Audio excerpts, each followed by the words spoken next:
Bonjour, dans la vidéo d'aujourd'hui, on va parler de stratégie pour jouer moins de 18 en particulier.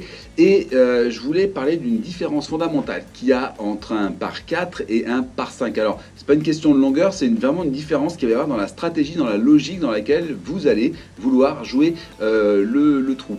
Ça va vous permettre de mieux vous impliquer et de mieux gérer la pression du score sur chacun de ces types de trous. Alors, pourquoi est-ce que je fais cette vidéo? C'est parce que je me suis rendu compte que la plupart des golfeurs que je rencontrais qui avaient un index assez élevé avaient tendance à jouer les par 5 comme les par 4, c'est-à-dire de sortir le driver à chaque fois et d'essayer d'attaquer au maximum. Pour moi, il y a une différence entre un par 5 et un par 4. J'ai deux images qui me parlent qui me parlent bien. Pour moi, un par 5, c'est un chat qui ronronne, c'est un vieux chat qui ronronne. Quand un par 4, c'est plutôt un lion qui chasse. Vous voyez la différence? Donc, c'est ces deux félins, mais malgré tout, il y en a un qui est plutôt ronronnant et l'autre qui est vraiment en position d'attaque. Pourquoi est-ce que je dis ça? Eh bien, parce qu'en fait, sur un par 5, vous avez, sur le par en direct, 3 coups pour aller jusqu'au green. Si je prends la moyenne de distance des par 5, j'ai pris quelques parcours par-ci par-là et j'ai fait la moyenne du départ des jaunes, puisque là on est vraiment dans une logique de jouer 18, on est sur une moyenne d'environ 145 mètres par coup. Sur un par 4, donc pareil sur une moyenne, on n'a que 2 coups pour arriver jusqu'au green et on monte à 165 mètres par coup. Alors ça fait 20 mètres de différence sur chaque coup et du coup ça change complètement la stratégie. Et si on part au-delà de la moyenne, puisqu'on ne va pas jouer des coups qui font tous la même longueur, mais si par exemple on part du principe qu'on fait un drive à 180 mètres, ça veut dire que sur un par 5, il va nous rester 2 fois 127 mètres et si on est capable de faire un coup à 135 mètres, d'accord, donc avec un hybride par exemple, eh bien il ne reste plus que 119 mètres pour arriver jusqu'au green sur le dernier coup, donc on est sur un coup qui est quand même plus court. En revanche, sur un par 4, avec un drive de 180 mètres, eh bien il reste simplement un coup de 153 mètres. Donc vous voyez, dans un cas, on est sur une attaque de green à 119 mètres, dans l'autre cas, on est sur une attaque de green à 150 mètres, et ça change fondamentalement la façon dont on doit penser les par 5 et les par 4. Alors là, je parle du par. D'accord, on est d'accord que pour jouer 18, encore une fois, la stratégie elle est assez limpide. Hein. Pour jouer moins de 18, il faut faire boguer sur tous les trous sauf un. Voilà, donc ça c'est la stratégie de base. Alors bien sûr, la stratégie elle est beaucoup plus développée que ça, mais ça peut être aussi la base sur laquelle on va poser la réflexion. Ça veut dire que on doit considérer quand on veut jouer moins de 18 que les par 5 sont des occasions de par. Surtout s'ils sont très courts, hein. On peut avoir des par 5 qui font 400 mètres par exemple, 400 mètres sur un par 5 ça fait 180 mètres plus 135 mètres et 80 mètres pour attaquer le green, c'est vraiment un coup relativement court. En fait, et les par 4, dans ces cas-là, on va plutôt les jouer en fonction de la longueur du trou. Il y a des par 4 où en fait, on va être obligé de les jouer en bogey sans se poser de questions parce qu'ils sont trop longs. Moi, par exemple, sur le parcours où je joue, j'ai un par 4 qui fait 497 mètres, quelque chose comme ça. Et moi qui joue largement en dessous du bogey aujourd'hui, eh bien ce trou, je le considère aujourd'hui comme un par 5. Dans ma feuille de score, c'est un par 5. C'est pas parce que c'est marqué par 4 que c'est un par 4, c'est un par 5. Du coup, j'ai complètement changé ma stratégie sur celui-là en me disant, voilà, je vais réfléchir différemment et ça m'aide beaucoup parce que du coup j'ai beaucoup moins de pression. Je disais tout à l'heure la pression et l'implication.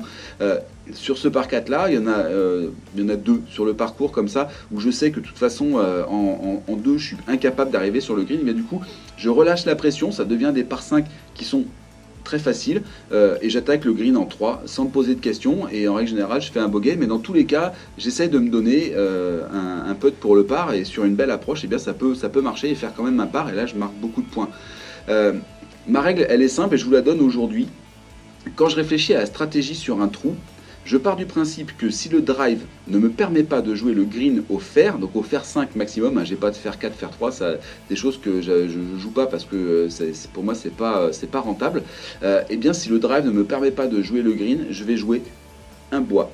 Et je vais jouer un bois 3, ou même carrément un bois 5, voire même peut-être un hybride.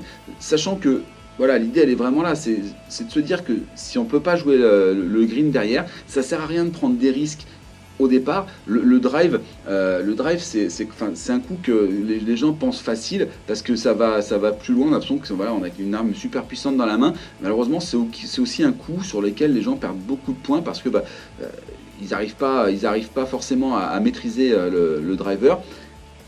Et quand ça rate, ça fait très très mal, contrairement à un bois 5 sur lequel finalement les erreurs vont se recentrer vers le fairway. Donc la règle c'est ça, pour moi sur un par 4, si le drive ne me permet pas de jouer le green, alors je joue un bois. Et sur les par 5, eh bien, pour moi c'est des occasions de par, voire de putt pour birdie. Et donc je vais simplement me concentrer sur le fait d'assurer des balles au centre du fairway à chaque fois sur le premier et sur le deuxième coup, et une approche de green clean à une distance qui me plaît. Voilà, et donc je vais toujours les jouer comme ça, et ça marche très très bien, même sur des par 5 un petit peu longs. Un bois 3 plus un hybride, alors en partant des blanches, donc c'est beaucoup plus long, mais un bois 3 plus un hybride me permet en règle générale d'attaquer le green avec quelque chose qui se situe entre le pitch, le sand et le fer 8 même. Donc sand et fer 8 sont des clubs sur lesquels je me sens parfaitement à l'aise pour attaquer un green. Donc voilà, encore une fois, ça c'est pour jouer le par. Si vous avez envie de jouer le bogey, vous ajoutez un point, donc ça veut dire que vous avez un coup de plus. Donc vous pouvez subdiviser vos trous comme ça et regarder si le fait de jouer un driver vous apporte vraiment suffisamment de chances de réussir par rapport au fait de tenter un petit peu le diable parfois avec le driver qui peut vous emmener dans des zones dans lesquelles vous n'avez absolument aucune envie d'aller jouer. Voilà.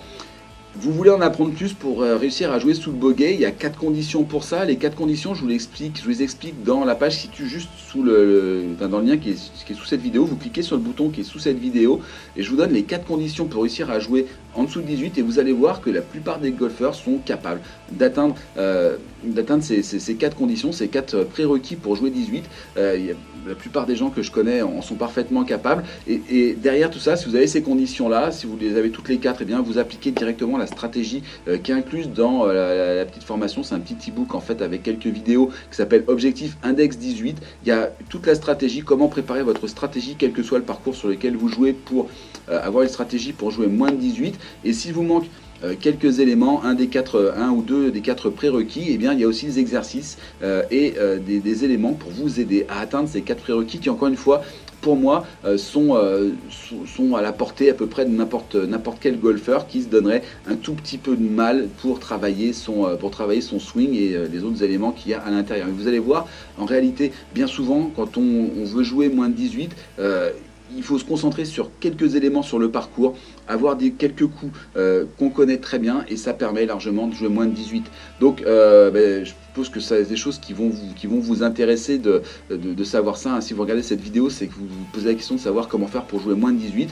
Eh bien vous pouvez le faire maintenant. Cliquez sur le bouton qui se situe donc sous cette vidéo, vous trouvez les 4 prérequis pour jouer moins de 18, et si vous avez ces 4 prérequis dans votre jeu, eh bien accédez à la formation Objectif Index 18, et je vous explique tout de suite sur le site privé. Voilà, donc cliquez sur le bouton qui est sous cette vidéo, et moi je vous attends juste derrière pour vous aider à améliorer votre score et atteindre l'objectif 18. Allez, à tout de suite sur le site privé.